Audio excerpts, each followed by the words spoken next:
Everyone, घटना चक्र हिंदी में आप सभी को स्वागत करती हूँ। तो आज का क्वेश्चन है, कविता करके तुलसी न लसे, कविता लसी पा तुलसी की कला। यह प्रशंसा परक किसने लिखी है?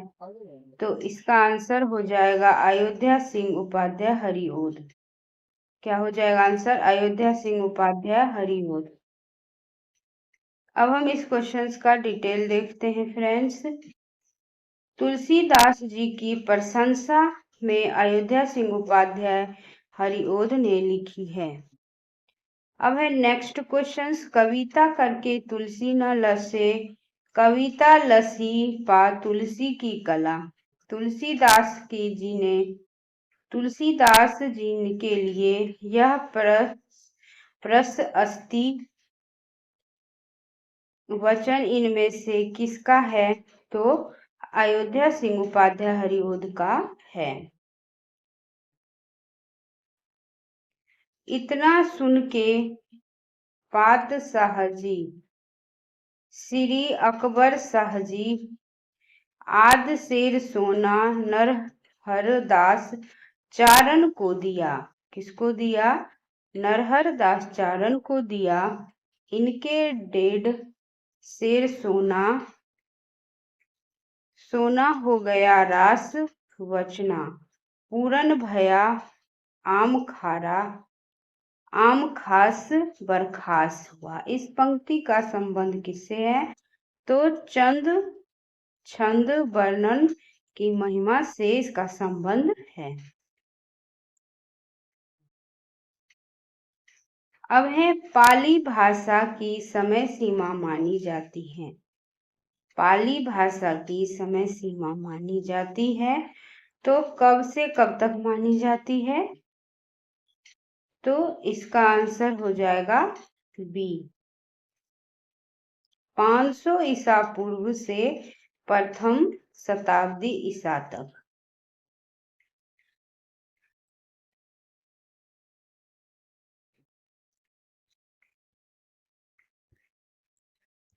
अब है इसका डिटेल देखते हैं इस क्वेश्चन का। प्राकृत का प्रारंभिक रूप पाली कहलाता है। प्राकृति का प्रारंभिक रूप पाली कहलाता है और दूसरा रूप साहित्यक प्राकृत तथा तीसरा रूप अपभ्रंश। और यद्यपि प्राकृत भी अपने शब्द संसार को भरने के लिए संस्कृत का आश्रय लेती रही, तथापि उसमें एक प्रकार की प्रकृति जन्य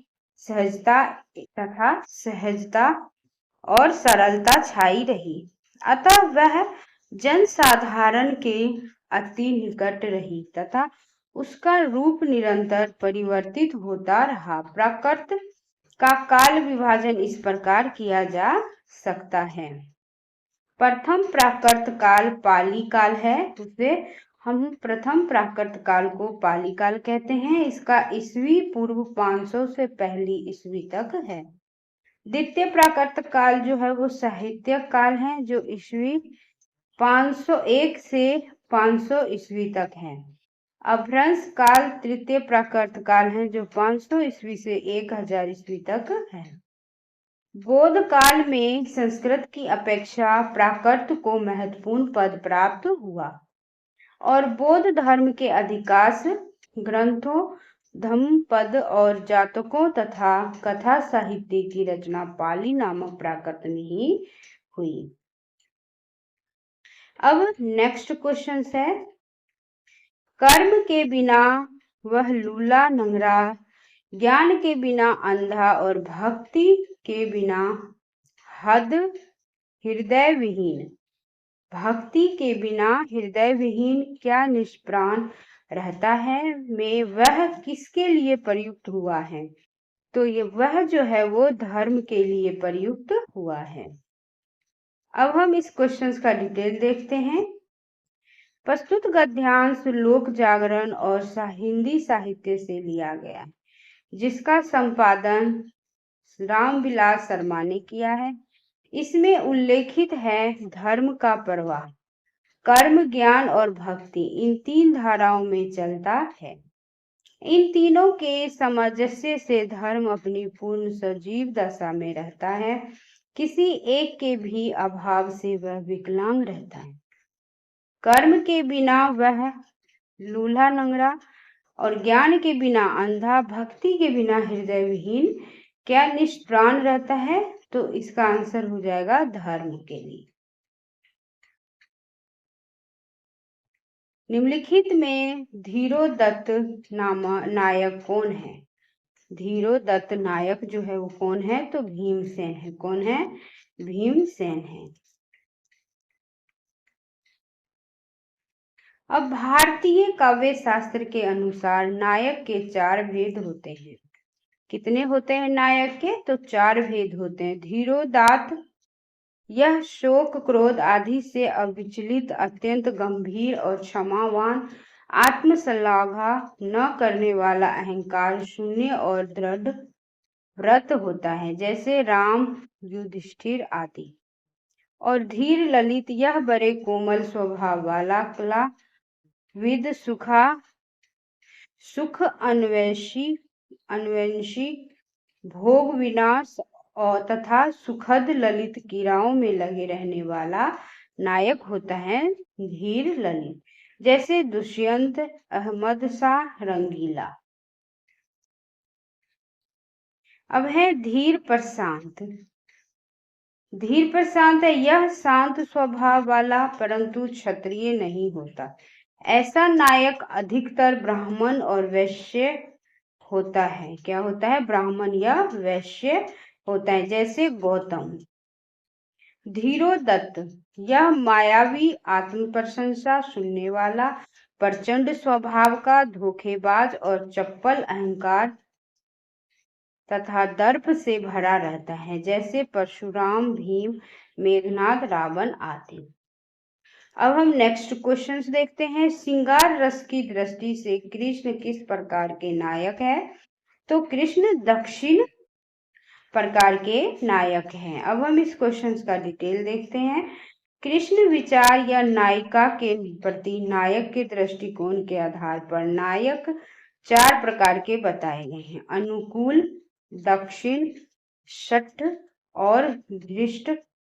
अनुकूल नायक पत्नी व्रती होता है, पर नारी को मां तुल्य मानता है, वह एक ही नायिका में अनुरक्त रहता है। दक्षिण नायक कई नायिकाओं का प्रणयी होता है, फिर भी वह पूर्व परिणयनी को नहीं भूलता।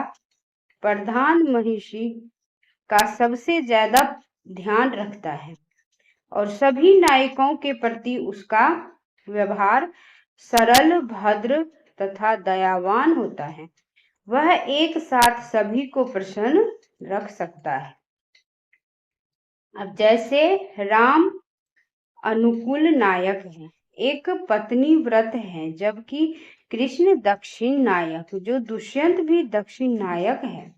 षड नायक वह है जो छल, कपट और प्रवचना से परिपूर्ण होता है। वह अन्य नायिकाओं से प्रेम तो अवश्य करता है, किंतु प्रकट रूप से नहीं। वह निर्लज नहीं होता। इसके विपरीत घृष्ट नायक खुले रूप में दुराचरण करता है और निर्लज होता है। वह अपनी प्रधान महर्षि का मन दुखाने में नहीं चूकता और उसकी प्रताड़ना की भी परवाह नहीं करता। रज्जु शब्द का हिंदी में अर्थ क्या है, तो रज्जु का अर्थ है रस्सी। क्या है, रज्जु का अर्थ रस्सी। फंतासी, फंतासी के बारे में कौन सा वक्तव्य सही नहीं है, तो इसका आंसर हो जाएगा ए। इसका आंसर हो जाएगा फंतासी का प्रयोग यथार्थ सृष्टि के निश्चय के लिए होता है।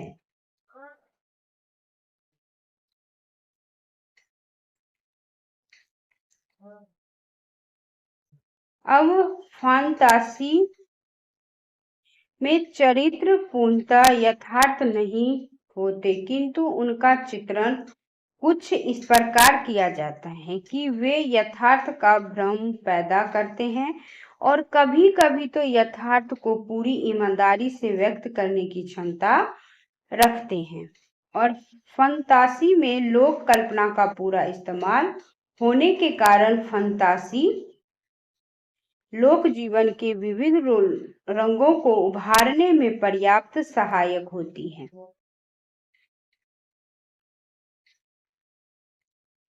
अब है भारतीय नारी की समस्याओं को आधार बनाकर महादेवी वर्मा ने कौन सा ग्रंथ लिखा है? तो श्रृंखला की कड़ियां जो है, श्रृंखला की कड़ियां वो भारतीय नारी की समस्या के आधार पर बनाया है। श्रृंखला की कड़ियां।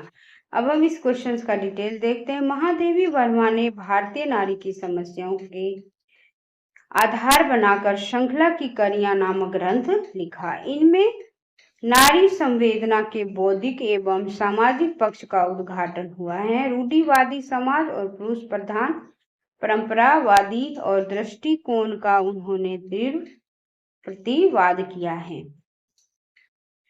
त्रिवेणी में किन 3 महान कवियों की समीक्षा प्रस्तुत की गई है? तो इसमें जयसी, सूर और तुलसी का समीक्षा की है।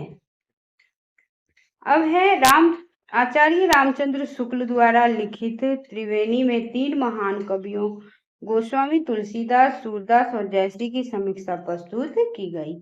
तुलसीदास उनके प्रिय कवि थे और अतः सर्वप्रथम उन्होंने तुलसी ग्रंथावली जो 1923 ईस्वी का संपादन किया और उसकी भूमिका में रामचरितमानस तथा तुलसी के अन्य ग्रंथों के काव्य सौंदर्य का विस्तार पूर्वक उद्घाटन किया। खरोष्टी लिपि की उत्पत्ति किससे हुई है? खरोष्टी लिपि की उत्पत्ति किससे हुई है? तो अरमाइक लिपि से हुई। किससे हुई है? अरमाइक लिपि से हुई है। खरोष्टी लिपि की उत्पत्ति अरमाइक लिपि से हुई है। खरोष्टी लिपि गंधारी लिपि के नाम से जानी जाती है, जो गंधारी और संस्कृत भाषा को लिपिबद्ध प्रयोग करने में आती है। इसका प्रयोग 3री शताब्दी ईसा पूर्व से 3री शताब्दी तक प्रमुख रूप से एशिया में होता रहा है। खरोष्टी लिपि दाएं से बाएं की ओर लिखी जाती है। अन्य महत्वपूर्ण तथ्य हैं। आरंभ में भावों या विचारों को व्यक्त करने के लिए चित्रों के प्रयोग किए गए हैं, जिन्हें चित्रलिपि कहते हैं। ललित विस्तार नामक ग्रंथ में कहा गया है कि बोधिसत्व के जो है वो 64 लिपियां सीखी थी। कितनी? 64 लिपियां सीखी थी। और कील अक्षर लिपि लिखने के लिए मिट्टी के छोटे छोटे फलक प्रयोग में लाए जाते थे। गीली चिकनी मिट्टी को गूंथकर और थापकर एक फलक अथवा पट्टी का आकार दे दिया जाता था। तत्पश्चात लिपिक इसकी नम एवं चिकनी सतह पर सरकंडे की तिल्ली की तीखी नोक से कील अक्षर चिन्ह बना देता था। बाद में उन फलकों को धूप में सुखा लिया जाता था और भट्ठी में पका लिया जाता था। सुमेरियाइयों की लिपि को कील अक्षर अथवा क्यूनिफॉर्म के नाम से जानते हैं। कील अक्षर अथवा क्यूनिफॉर्म के नाम से जानते हैं। कौन सी लिपि को? तो सुमेरियाइयों की लिपि को। चुलिका किसका भेद है? चुलिका जो है वो प्राकृत का भेद है। अब हम इस क्वेश्चन का डिटेल देखते हैं। प्राकृत नाम के अंतर्गत व्याकरणों के अनुसार कई भाषाएं आती हैं। सबसे प्राचीन वैयाकरण वररुचि है, जिन्होंने 4 प्राकृतों का उल्लेख किया है। महाराष्ट्री, पैसाची, मागही और शौरसेनी। 12वीं सदी के अंत के जैन लेखक हेमचंद्र ने 3 और प्राकृतों का उल्लेख किया है। आश, जो अन्य लोगों की अर्धमागधी ही है, और चुलिका, पैसा, चिका और अपभ्रंश। परवर्ती व्याकरणों ने सामान्यतया हेमचंद्र का अनुसरण किया है। वररुचि ने अपभ्रंश को एक पृथक प्राकृत नहीं माना है, और संभवतः यह ठीक भी है। यह वही है जिसे बहुत से काव्य शास्त्रियों ने देशभाषित कहा। देशभाषित का अर्थ है देश में अथवा लोगों द्वारा बोली जाने वाली भाषा। दंडी के काव्य आदर्श से पता चलता है कि काव्य में अपभ्रंश से अभिप्राय है चरवाहों और इस प्रकार के अन्य लोगों की भाषा। और व्याकरण अथवा छंद शास्त्र की पुस्तकों में जो कुछ भी संस्कृत से भिन्न था, अपभ्रंश कहा जाता था। प्राकृत के अंतर्गत उन्होंने महाराष्ट्री, जो श्रेष्ठ प्राकृत हैं, शौरसेनी, गौरी और लाठी को लिया है। गौरी प्रत्यक्ष ही मागही का दूसरा नाम था। लाठी से उनका क्या अभिप्राय है, यह पूर्णतया स्पष्ट नहीं है। अब नेक्स्ट क्वेश्चन है, निबद्ध या निबंध काव्य कौन नहीं है? तो विनय पत्रिका नहीं है। अब हम इस क्वेश्चन का डिटेल देखते हैं। विनय पत्रिका निबंध काव्य नहीं बल्कि गीत काव्य है। विनय पत्रिका निबंध काव्य नहीं बल्कि गीत काव्य। निबंध काव्यों की श्रेणी में जयशंकर प्रसाद की परलय की छाया, शेर सिंह का शस्त्र समर्पण, निराला का और शिवाजी का पत्र आते हैं। निराला द्वारा रचित राम की शक्ति पूजा भी निबंध काव्य है। पर गीत काव्य में प्रधानता होती है। पर गीत काव्य में प्रधानता होती है तो किसकी? संगीतात्मकता की। किसमें? संगीतात्मकता की।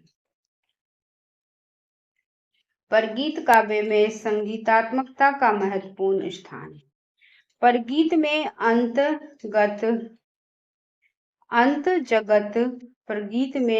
जगत का स्वाभाविक रंगात्मक और स्फुरन होता है, अतः संगीतात्मकता एक आवश्यक तत्व माना गया है। पर गीत काव्य की तात्विक विवेचना आधुनिक युग में हुई। आलोचना और शास्त्रियों ने परगीत के 6 मुख्य तत्व और संगीतात्मकता, आत्म अभिव्यक्ति, रागात्मक अनुभूति का समत्व और जीवन के एक अंश का चित्रण और भाव अभिव्यंजना और संक्षिप्तता निर्धारित किए हैं। चंपू के 2 भेद हैं। कौन कौन से? चंपू के 2 भेद कौन कौन से हैं? तो विरुद्ध और करम्बक।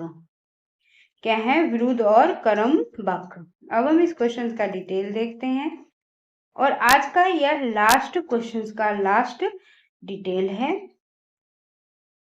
सामान्य तौर पर काव्य के 2 भेद होते हैं, दृश्य काव्य जिसका अभिनय किया जा सके और नाटक या रूपक इत्यादि है, और श्रव्य काव्य जिसका अभिनय न हो सके, यानी जिसे पढ़कर या सुनकर आनंद लिया जाए।